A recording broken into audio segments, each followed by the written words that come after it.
Dr. Apex Patwa lives in Vadodara.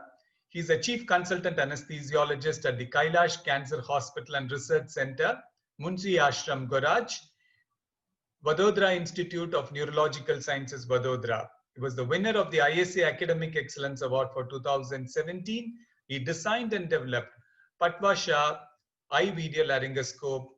Presenting to you, Dr. Apex Patwa. Good afternoon. It has been always pleasure at GRC. Thank you, Dr. Balavenkat, for inviting me here and giving me a platform. So I'm going to talk on art of extubation. To learning an art of extubation, we need to understand what is extubation. So it's a purposeful removal of tracheal tube, and it's a transition from an established airway to a normal natural airway. So it's a complex phenomena which has been affected by a number of factors like recovery of reflexes, anatomical compromise, physiological derangement, and certain human factor. Many patients present with the exaggerated laryngeal reflexes like breath holding, coughing, bucking, which increase the intraocular pressure, which increase the intracranial pressure, which compromises the hemodynamic stability. So another protective glottic reflex is laryngospasm, which can lead to hypoxia at the time of recovery. So we need to take the measure to suppress the exaggerated laryngeal reflexes. See, other sets of patients present with the reduced reflex recovery because of residual effect of the anesthetic agent or inadequate reversals. And because of less pharyngeal muscle tone, this can lead to airway collapse and obstruction, which in turn increase the chances of aspiration and airway swelling. And over and above this, there is significant deflation of oxygen storage because of reduced functional residual capacity, hypoventilation at the time of recovery, diffusional hypoxia, atelectasis, which has been happened because of general anesthesia which has not been corrected, ventilation perfusion mismatch. So this makes the extubation process complex and complicated. And certain human factors like time pressure, when in high volume center, after recovery surgery is ready to take a next cases, which do not allow us to give a proper time to observe the patient. At the same time, freelancing practitioner is in a hurry to attend a next call outside this OT. And this again compromises the patient safety. And in most of the OR, almost all advanced airway gadget has been kept into the locker, which is not readily available at the time of crisis during the recovery. Most of the OT staff are out of the OT at time of extubation. So no skilled assistant is available at the time of extubation many times. And communication gap is very common. We need to ask the command to a command in patient's his or her vernacular language. So if you are lucky, then you are able to do a safe landing, you are able to do a smooth extubation. But every time condition is not in your favor. So in such case, you need to do a cross wheel landing. You need to use a different technique of extubation. Whatever the technique you use, the goal of extubation, first, it should be safe. Means you should be able to maintain the integrity of airway and you should be able to maintain the oxygenation. It should be smooth, means there should be a minimal hemodynamic fluctuation and patient should be stable.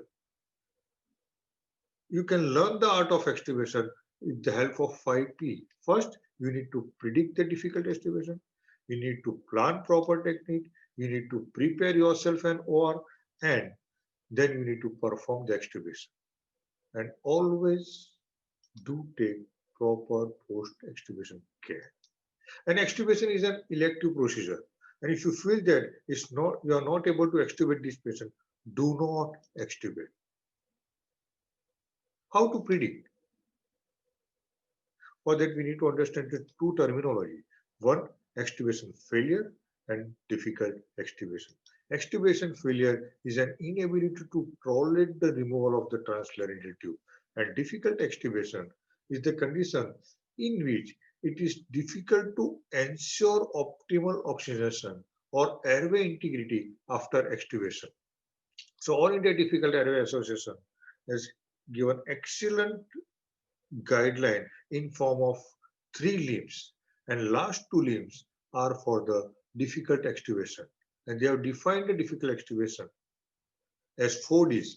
If patient is having difficult mass ventilation, difficult intubation or the intubation, delayed recovery, and difficult due to pre-existing disease, consider this patient as a difficult extubation patient.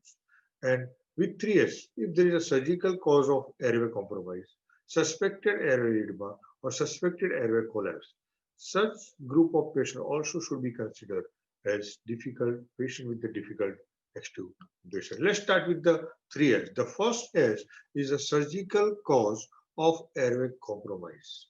So complication which happens during surgery, which develop during surgery, makes the extubation difficult.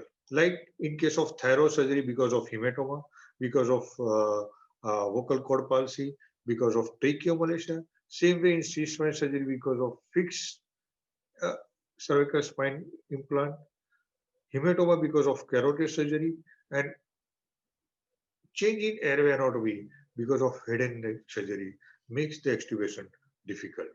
Another group of patients, because of surgical requirement, there will be restricted access to the airway, like in case of interdental wiring. Again, fixed cervical implant, flexion with the flap surgery, and cervical collar. In such cases, you do not have easy access to the airway, which makes the extubation difficult. And certain changes because of anesthesia technique, like number of intubation attempts lead to airway injury and airway edema.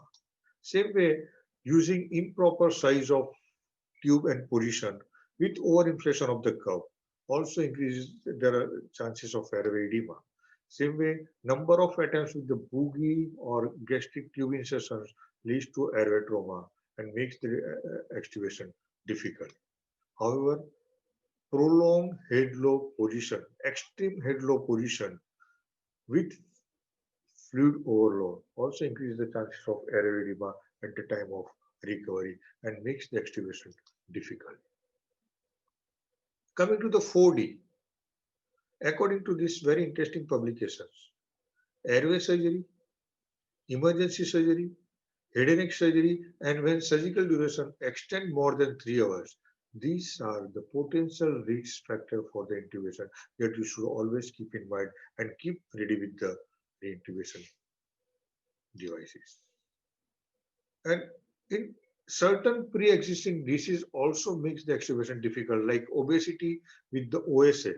There are likely chances of sleep apnea and airway obstruction or airway collapse in the post-operative period. Preeclampsia, patient with the preeclampsia and eclampsia may present with the airway edema at the end of surgery.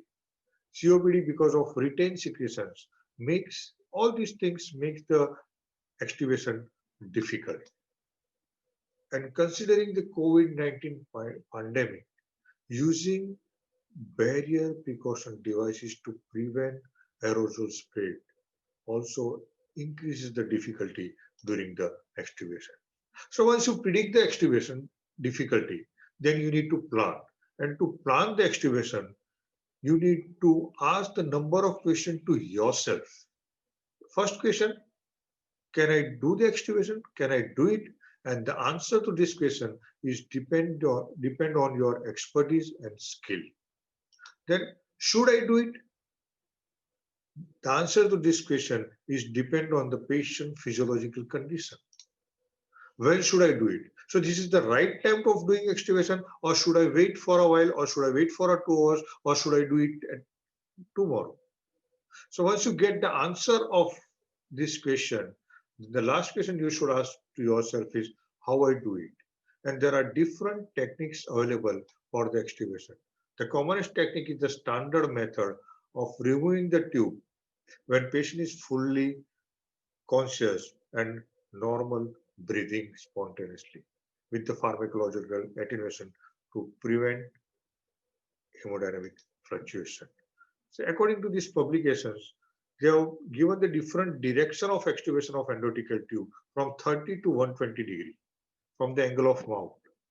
But if you are extubating over the 60 degree from the angle of mouth, then there will be, it's less invasive and there will be minimum fluctuation of hemodynamics.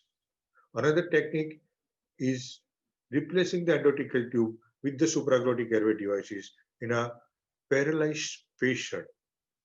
This technique should be used when you need to minimize the hemodynamic fluctuations. In such case, you need to replace the supraglottic airway after removing the replace the endothecal tube with the supraglottic airway devices. Continue with the ventilation, then reverse the patient when patient is fully conscious with optimal spontaneous breathing. You should remove the supraglottic airway devices. This is another technique of replacing the endothecal tube with the SAD. In this technique, the only difference is should be passed behind the endothecal tube, and when it is C2, remove the endothecal tube. The only advantage of this technique, this prevents the epiglottic downfolding. However, the purpose is same as the previous technique. The another technique is extubating over the airway exchange catheter. So all India Difficult Airway Association is recommend to use airway exchange catheter in all difficult extubation with the 4Ds or 3S. So this is the airway exchange catheter. The length of this should be more than twice of the endothecal tube, and you can insufflate the oxygen up to 2 liters per minute through the hollow lumen.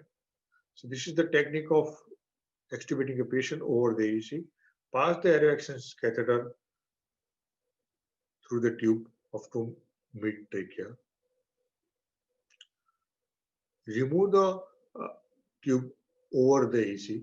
You can keep the airway exchange catheter in situ for at least 2 hours, and reported cases are there up to, they have kept up to the 72 hours.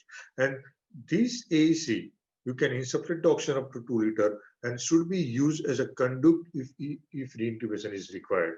And when patient is fully awake, when there are less chances of collapse or edema, you can safely remove the AEC. This is another technique. This technique should be used when you need to minimize the hemodynamic fluctuation along with the difficult extubation. In such case, pass the airway exchange catheter, remove the endothecal tube over the AEC, pass the supraglottic airway devices over the AEC, continue with the ventilation in a paralyzed state, then reverse the patient. When patient is having optimal spontaneous breathing and when patient is fully conscious, you can safely remove the supraglottic airway devices, keeping the AEC in C2.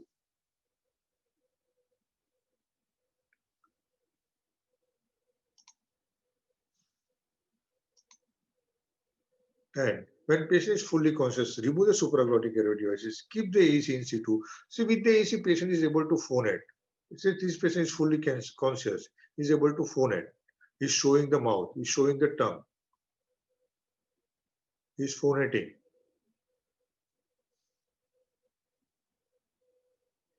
Showing the mouth, he's lifting up his hand. So when you feel, you can keep the AEC for 2 to 4 hours, and when patient is safe, you can safely remove the AEC. So this is another technique of extubating a patient. This is with the help of fiber optic scope. You should extubate the patient over fiber optic scope when you are suspecting the infraglottic collapse, like in case of suspecting tracheomalacia. So when you are, extubation should be done under vision, and when there is a tracheal collapse, reintubate the patient immediately. So after predicting, planning is time to prepare. Always sensitize your OT staff not to go out of the OT. Give proper job listing that this person is going to handle the suction, this person is going to prepare the oxygen delivery devices like this. Prepare for reintubation. Always check the difficult airway card before extubation. Optimize patient hemodynamic conditions. Optimize patient temperature. Recruit the lung. Ensure the recruitment. Ensure the opening of the all atelectasis. and then go for a extubation. So in all under general anesthesia, all the patient is going to develop atelectasis. This red area is representing the atelectatic area, which needs to open when you extubate the patient before the extubation, and that can be done by lung recruitment. So optimal lung recruitment is a vital capacity maneuver followed by PEEP. So maintain the sustained pressure of 40 centimeter of H2O for 8 to 15 seconds. It should be followed by PEEP, and this should be done in a paralyzed patient after recruitment. Continue with the ventilation, reverse the patient, establish the spontaneous breathing when patient is fully conscious. Continue with the CPAP, and when patient is fully conscious, extubate the patient over the sustained pressure of at least 10 centimeter of H2O CPAP. Now it's time to perform the extubation. So always discuss the strategy and concern of extubation with the surgical team before extubating the patient. Take all the surgical team into the confidence and then extubate the patient. So All India Difficult Airway Association in 2016 has given us a guideline for approach of the extubating a patient in a three limbs. First limb is for a normal airway. Second limb is the difficult extubation with the 4Ds, and third limb is the difficult intubation with the 3S. So if you are extubating a patient with the normal airway, which requires suppression of the hemodynamic response, then you can extubate that patient in a fully awake state with the pharmacological attenuation. And you can use the deep extubation technique by changing this endotracheal tube with the supraglottic airway devices. And when patient is fully conscious with the normal breathing, you can remove the supraglottic airway devices. And always ensure optimal oxygenation after extubation. See, another two limb is with the 4D and 3S. So these are the patient with the difficult extubation. So all the difficult extubation should be done with the use of airway exchange catheter and FOB. But approach is different with the 4D and 3S. So, and if you're doing the extubation in 4D and 3S, you are planning the extubation, you need to think, is this patient I am able to extubate? If not, then go for a plantistomy. When if you think this patient is able to extubate, then in case of 4D, always keep difficult airway card ready. When patient is fully awake and obeying command, you can extubate after ensuring recruitment over the airway exchange catheter or FOB. Continue supplementing oxygen throughout the extubation process and continue same thing in a post-op period. Consider giving oxygen through a mask, CPAP or HFNC. But you are encountering a patient with the 3S, difficult extubation, then again keep difficult airway card ready. In these situations, you need to do cuff leak test on ventilator. Consider doing cuff leak test. And when leak is present, means there is no airway edema or collapse. Then after ensuring recruitment, you can safely extubate the patient over AEC or FOB in OT or SDU or in a recovery area. But when leak is absent or equivocal, then do not extubate. Delay the extubate. Consider giving steroid. Assess the patient condition at frequent interval. And when you feel this patient is able to extubate, then in case of suspected collapse, extubate under deep inhalation agent anesthesia with the spontaneous breathing or AEC and FOB in the OR. In any case, after extubation, if airway obstruction is persist or happening, then reintubate the patient immediately and go for a tracheostomy. Always make proper documentation of the process of extubation. Counsel the patient relative, monitor for any complication in a post-op period, and treat the airway edema if suspected. Thank you.